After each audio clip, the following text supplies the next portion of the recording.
Hello and welcome to part 3 of module 17 in our C language series. Today we're going to be talking about linked lists. Before we get down to our discussion on linked lists, let's talk about the common traits shared by queues and stacks. There are two common traits. One, there are strict rules for referencing data as we've seen in earlier sessions. We know that with queues, we can retrieve data in, first out order only. And with stacks, that's last in, first out order only. Also, both queues and stacks are consumptive in nature, meaning that if we do not store the data elsewhere, once we've retrieved it from the queue or popped it off the stack, then that data is going to be lost. How are linked lists different then? So visually, if we look at it, consider this to be a block in memory. The address of this block is 1002. It's storing the integer 40. 1010 is the address of the second block. Both these blocks being allocated memory using malloc, right? So they're randomly allocated in terms of places or addresses in memory. And therefore, they're not contiguous, as you will see. The first address is 1002. If the second block was contiguous, considering we're storing integers, it should have had the address 1006. But it has the address 1010 again because we're using malloc. But of course, these two blocks of memory or regions of memory are linked because we're storing the address of the second in the first, right?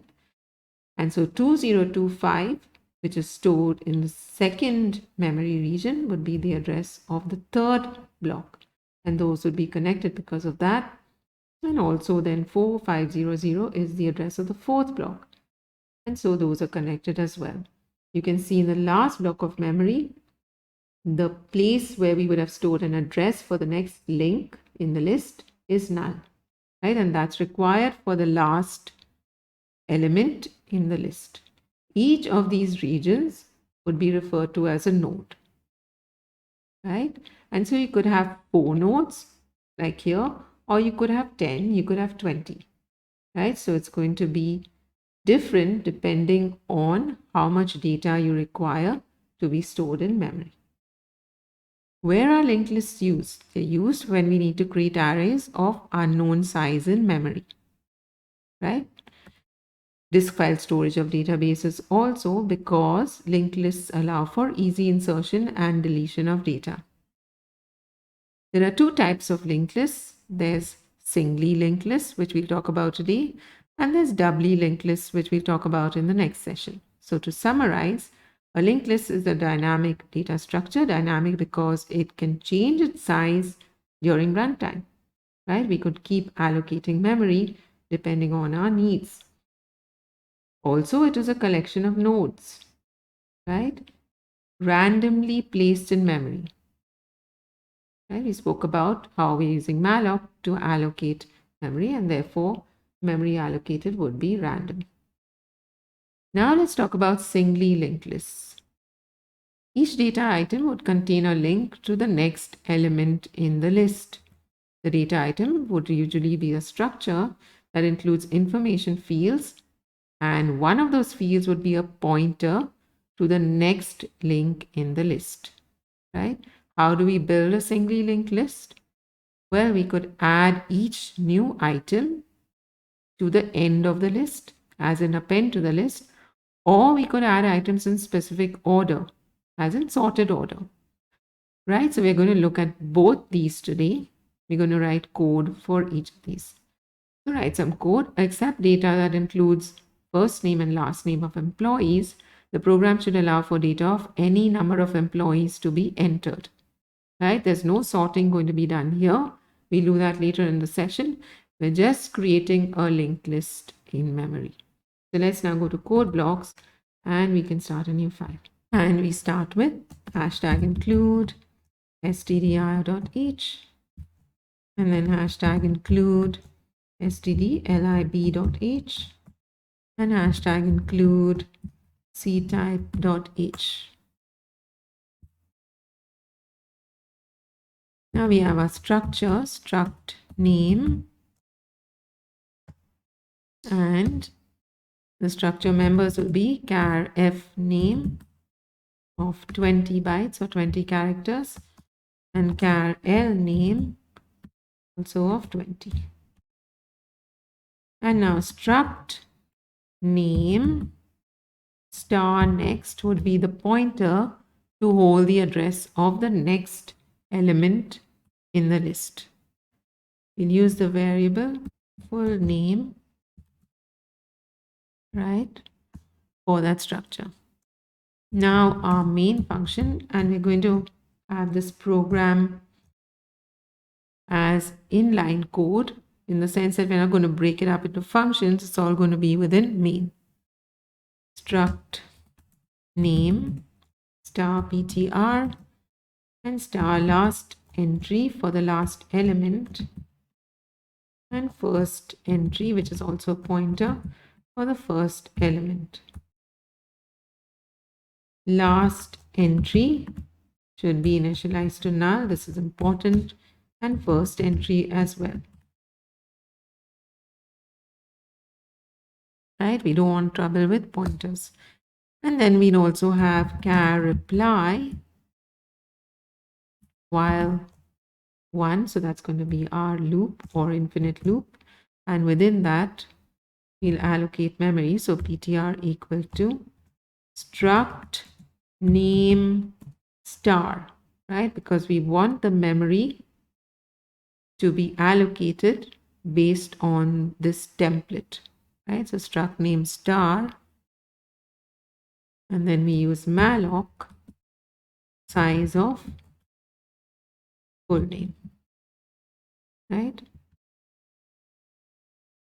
And we check if not ptr, then printf out of memory and exit 1, right? Otherwise, printf enter first name and scanf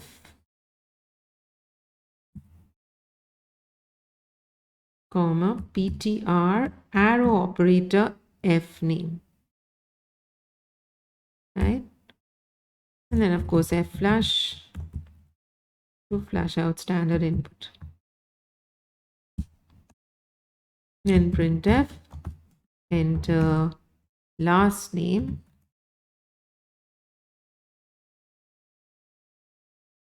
and scanf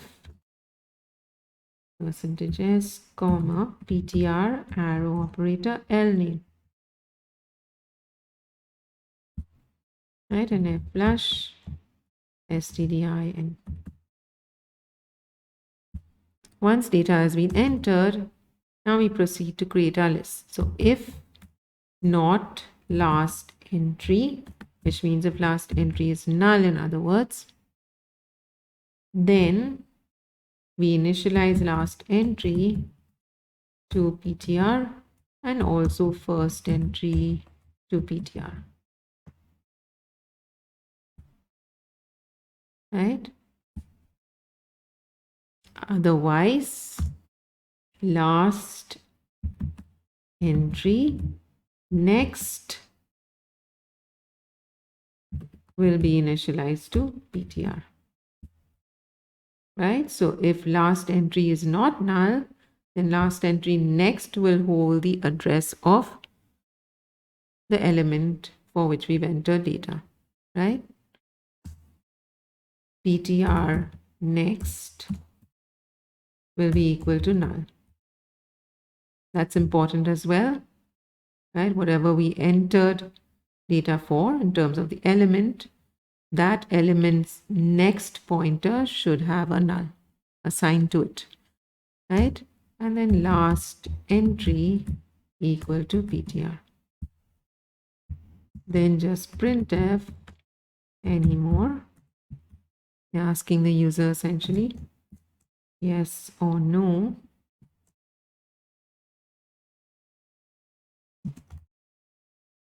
And scanf %c, comma, ampersand reply, right? And then if to upper of reply is equal to n, which means no more data to be entered, then we break out of the while loop, right? Which of course will bring us out here, right? Where we can now print the data. So we can either say ptr equal to first entry, and then while ptr is not equal to null, or you could use first entry directly. So while first entry is not equal to null, and within this we'll print all the data. So printf first name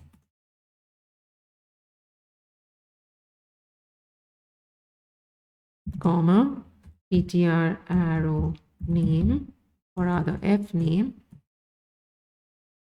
right? And the same for last name. So printf last name integers \n comma ptr arrow l name.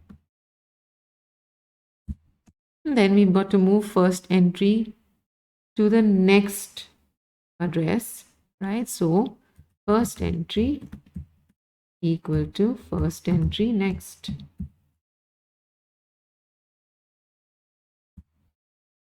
Okay, and this will continue until all the data is printed up. So let's run this now. First name,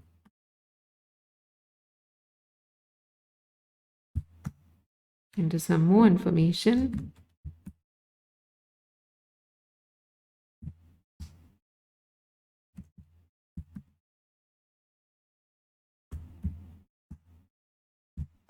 And there we have all the data printed out. Now you can see we've got just the last element printed out. Now we need to go and check why.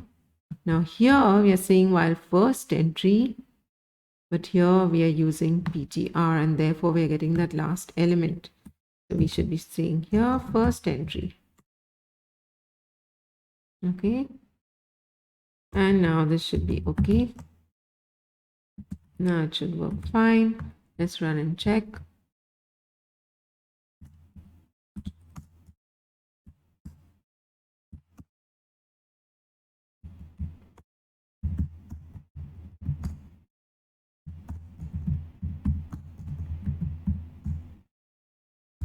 And there we have it, right? So all the data is printed out. Now moving on. Accept name, street, city, state, and zip from the user. The program should be flexible so as to allow for information of any number of persons to be entered. So again, a linked list here. Let's go and write the code.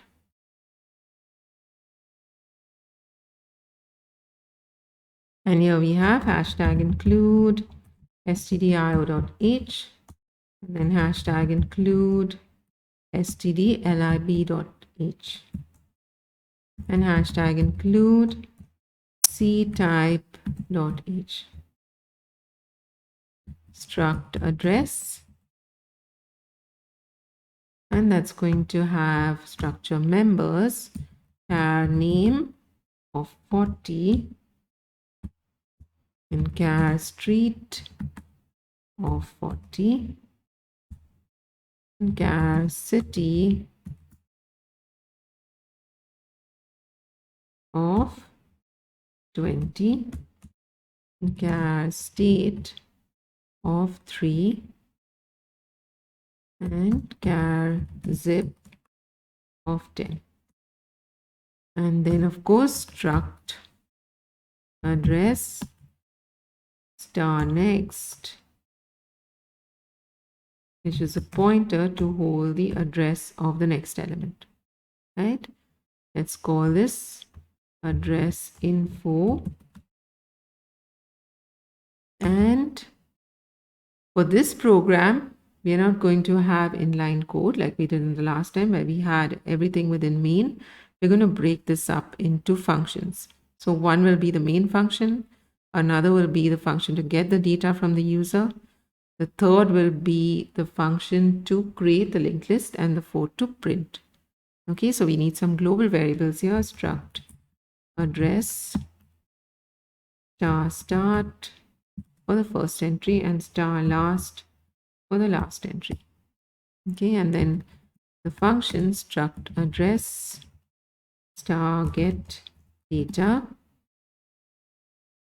Right, so get data is going to return a pointer to the structure of address type, right? And we have void store data, which is going to take in struct address star addr, then struct address star star start, address of an address or pointer to a pointer. That's what the double star is.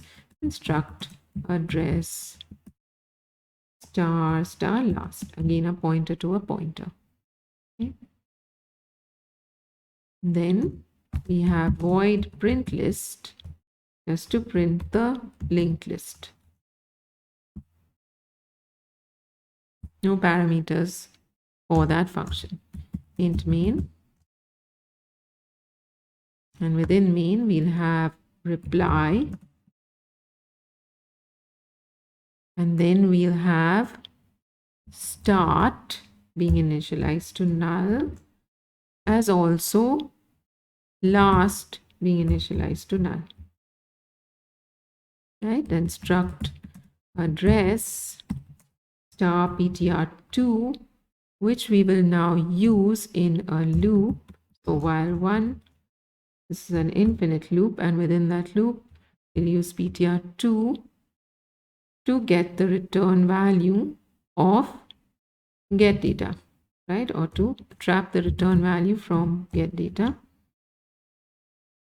And then pass that pointer or ptr2 to store data. So store data, passing in ptr2, comma, the address of start and the address of last. Right, so the first and last elements in the list. Then printf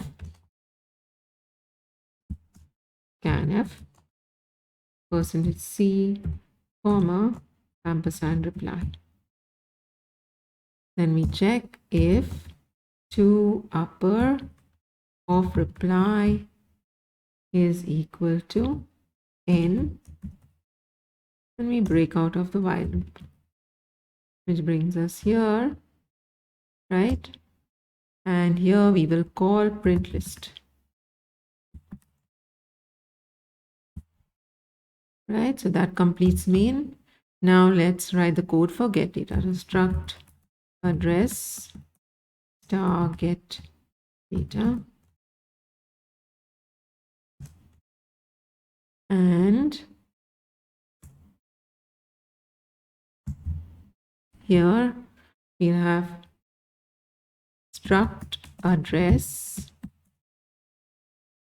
star ptr, which we will use now to allocate memory. So ptr equal to struct address star, then malloc size of address info.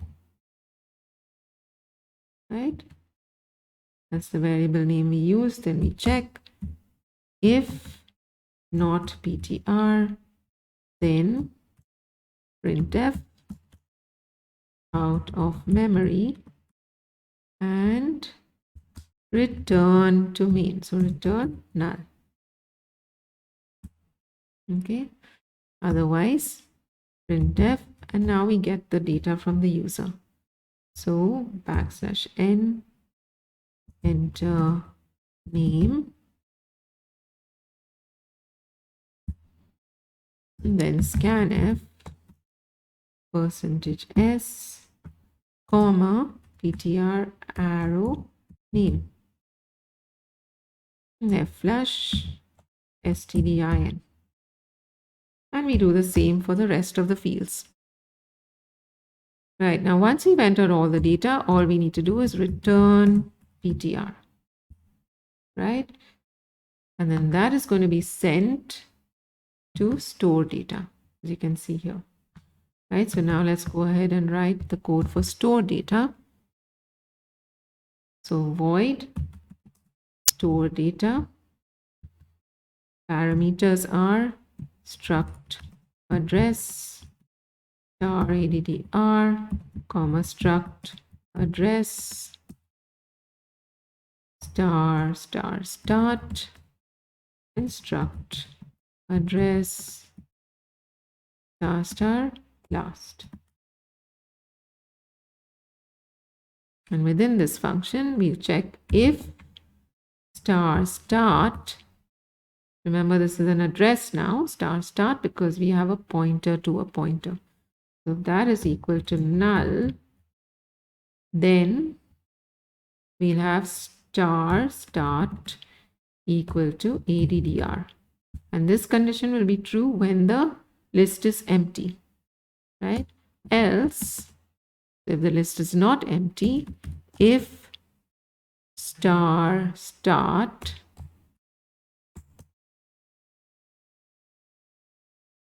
next, okay,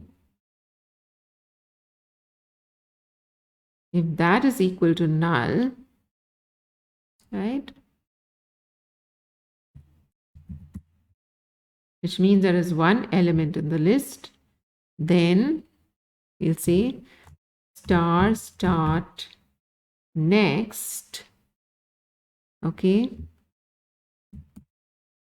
and just put brackets around this star start next equal to addr.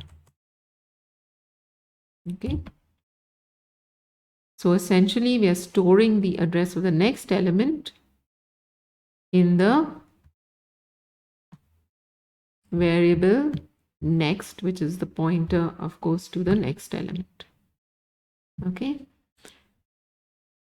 right, the same thing we do for the last pointer. So if star last, right, equal to null, then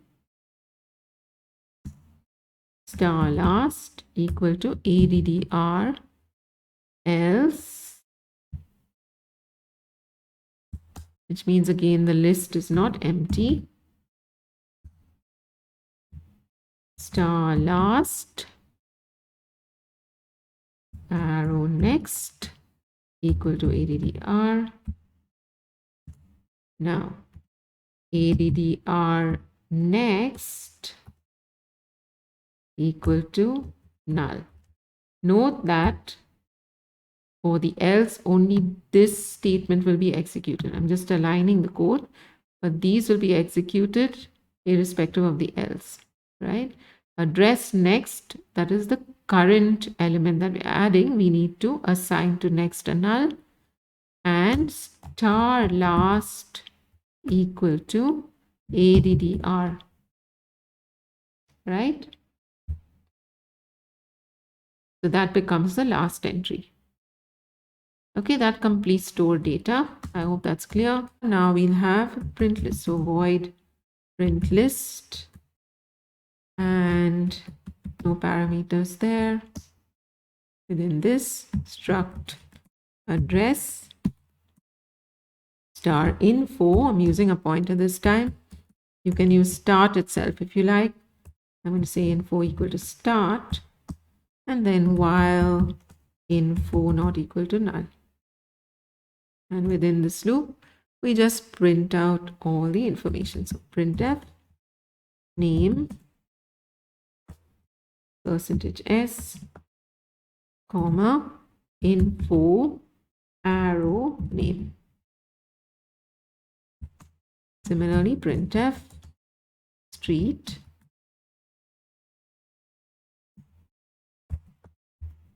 comma, info arrow street, and the rest of the fields. Once we've done that, we need to move the pointer along. So info equal to info arrow next. Okay, that's all. Now we can run this. So enter name, street, city, state, zip. Let's put in some more. You can enter any data you like.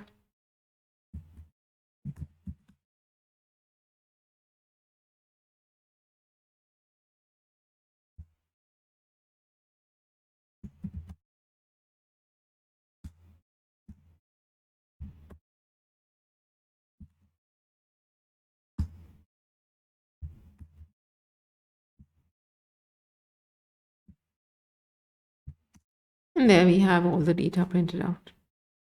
Note that whatever data we've printed out so far is printed in the order in which we had entered it, right? But it's not in sorted order.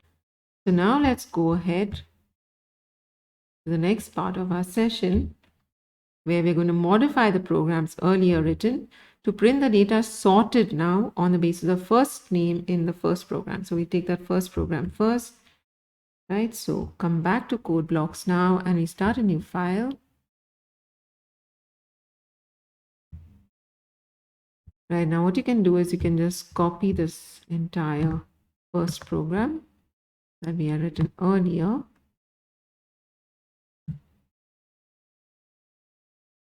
And bring that in here. Now, once we've got all the code in, there are some changes we need to make. So we'll come into the loop, and here, if not last entry, right, where we have last entry equal to PTR, first entry equal to PTR, we'll have one more pointer, car PTR. So we can say here current PTR, and we will define it up there. But before that, let's just put in, right, what we are assigning to it. We're going to assign first entry to this pointer. Okay, so when the list is empty, car pointer will point to first entry. Right? Now, instead of this code, we need to do a string compare. Right? So what I suggest is you can delete all this code up to the point where we are asking for any more. So just those 3 lines.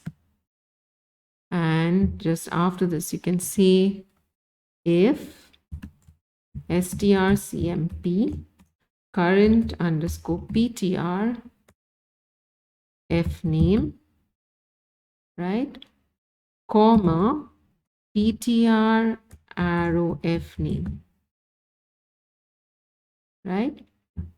So now we can go and define current PTR, and we'll also need previous PTR. Why? Because remember, with sorting in terms of a linked list, we will have 3 situations. So one, where the new element we are adding to the list may have to replace the first one, right? Think ascending order. Right? So if it is less than the first one, then it would have to replace it. The second situation would be where it has to be inserted in the middle of the list. And the third, of course, would be where it has to be appended, as in it is the last entry on the list. Right? So that's why we need these 2 pointers, and we also need to initialize them to null. So here, car ptr equal to null, and previous PTR also equal to null, right? Now, current PTR, we are already initializing here, right, as first entry. Remember, first entry will be equal to PTR, and then current PTR equal to first entry, right? So that's clear. Then we are using string compare, right, to compare F name pointed to by current PTR against F name pointed to by PTR. If that returns a greater than 0, right, then we check if not previous PTR, which means if previous PTR is null, then this means that we are going to have a new first entry. So I'll put a comment in here, right, just for your reference. And within this block, we say PTR next equal to current PTR, right? And first entry now will be equal to PTR, right? And then current PTR will have the address to first entry. So I hope that's clear. PTR next, that is the current element, that is the next as in the pointer within that current element, will now have the address of current PTR.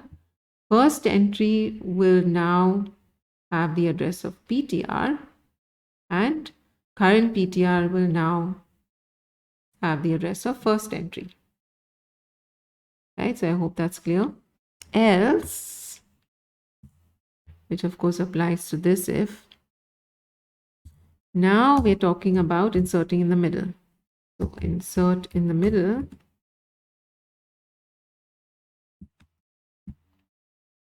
And here we say previous PTR next equal to PTR and PTR next equal to current PTR.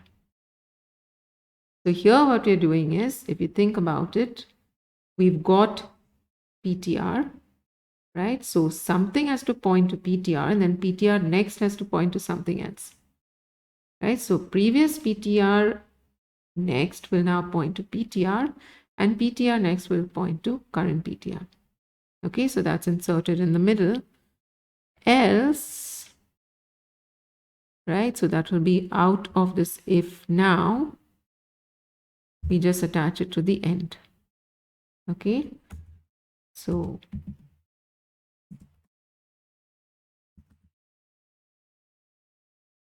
here we say last entry next equal to PTR, and then PTR next equal to null, right? And last entry equal to PTR. And that's all. And then we ask any more. So I hope this is clear. Right? Any questions, please post in the comments. Now we can run this code and see if we get the data sorted. Okay, we have not specified the asterisk for the pointer and therefore that error, right? Incompatible type. And this, right, we forgot to include string.h. So hashtag include string.h. Right, let's run this. Enter first name, last name. Let's see.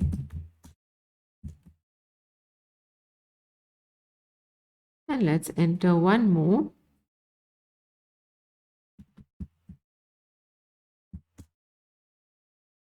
Now you see there's only 2 coming in. What happened to the first one? Right, so we need to go and check that. Right, there should have been an else here. So let's put that in. Okay. Let's run this now.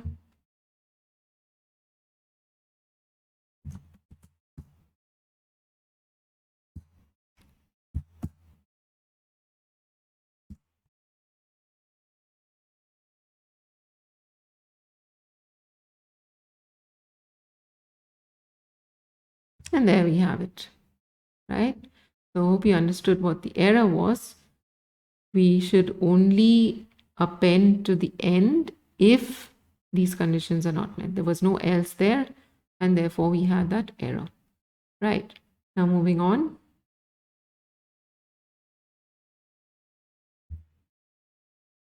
Print the data sorted on the basis of name in the second program. So again, we'll go back and we will copy this code that is from the second program now, but of course we need to start a new file, right? So you can bring all this code now into that file.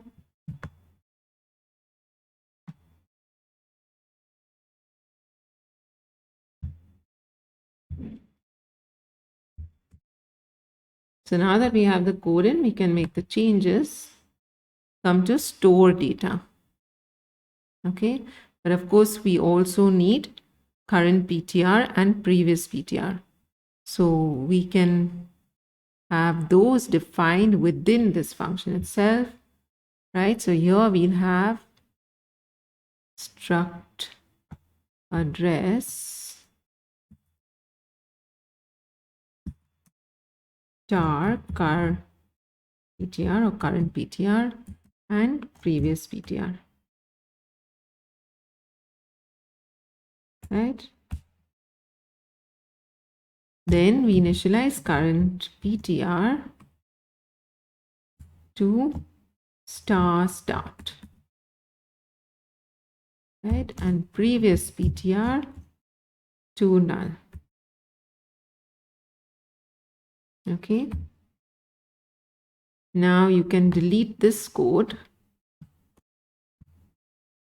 And here we'll type in if not star last, right? Which means the list is empty, then addr next equal to null, right? Star last equal to addr star start equal to addr again. Remember, addr is what's coming in, right? And return. Okay, so that's if the list is empty. If the list is not empty, then we'll have a loop here and we say while car PTR is not equal to null. And within this loop, we check if strcmp of current PTR name, comma, addr name. If that is less than 0, which means these two are already in order, then previous PTR is equal to current PTR. We're just moving along in the list, and current PTR or pointer equal to current pointer next. Okay, so we're going to the next node, right? Else,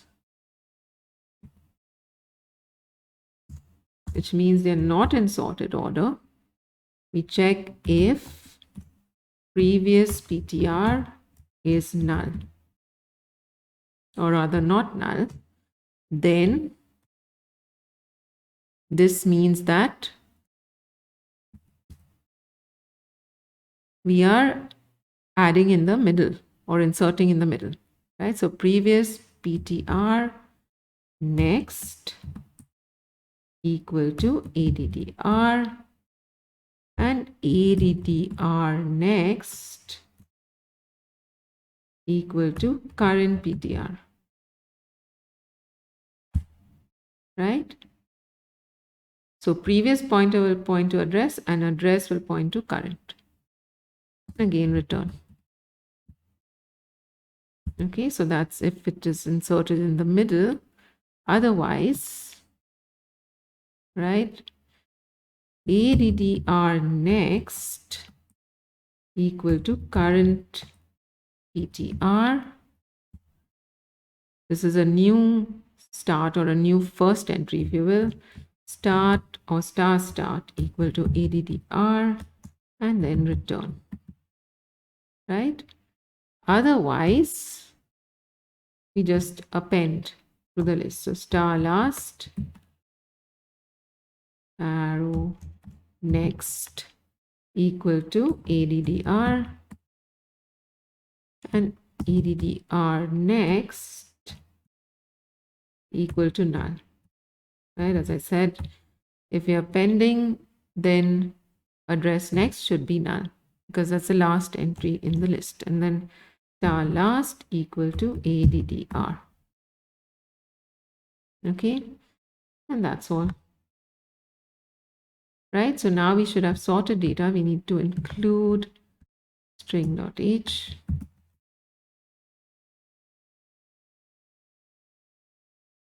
Okay, and now we can run this. Okay, we need a semicolon there.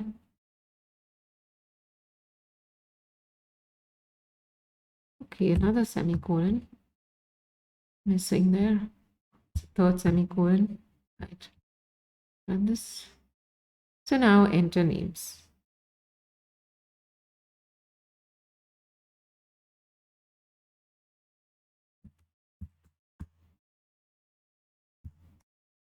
You can enter whatever you like.